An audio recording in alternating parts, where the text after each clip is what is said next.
Tere! Selles videos tutvustan sulle, kuidas alustada koos joonistamist programmist DrawChat. Olen juba programmi avalehel. Jätkamiseks tuleb luua mulle paber, kuhu joonistada. Siin on minu töökeskkond ja hetkel on näha, et ma olen joonistamas üksinda. Selleks, et sõbrad saaksid koos minuga joonistada, tuleb mul seda oma töökeskkonda jagada. Jagamiseks loome lingi. Lingi loomise nupu leiame ülevalt vasakult servast. Kui me selle avame, pakub ta juba erinevaid võimalusi, kuidas me sõbraga seda linki jagaksime. Üks võimalus on kasutada juba eelseadistatud e-kirja saatmist, telefonilinke või OneNote'i rakendust. Kuna me töötame enamasti praegu kooli või tööarvutis, siis me ei saa kasutada eelseadistatud e-kirja rakendust, vaid meil on sõbrale vaja saata link. Vajutan copy link.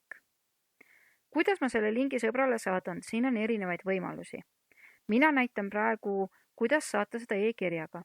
Olen avanud teises aknas juba oma kirja saatmise rakenduse. Nüüd on vaja kiri saata sõbrale. Aadressireale kirjutan sõbra aadressi. Teemareale kirjutan, et see on joonistamise link. Ning kirja sisusse kleebin siis joonistamise keskkonna lingi.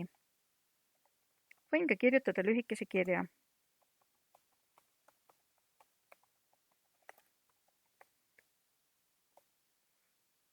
Nii, parandame ära trükivead ja lingi kleepimiseks kasutan lühikesklust klaviatuuril Ctrl-V. Nii, kirjutame ka nime alla, et ta teaks, kellelt see tuleb. Ja saadame lingi teele. Nüüd jääb vaid oodata, millal sõber lingi kätte saab ja hakkab meiega koos joonistama. Sellisel juhul ilmub siia veel järgmine täht ja on näha. Aga lõbusat katsetamist ja kuidas siin joonistada saab või mis töövahendid siin veel on, sellest ma räägin järgmises videos.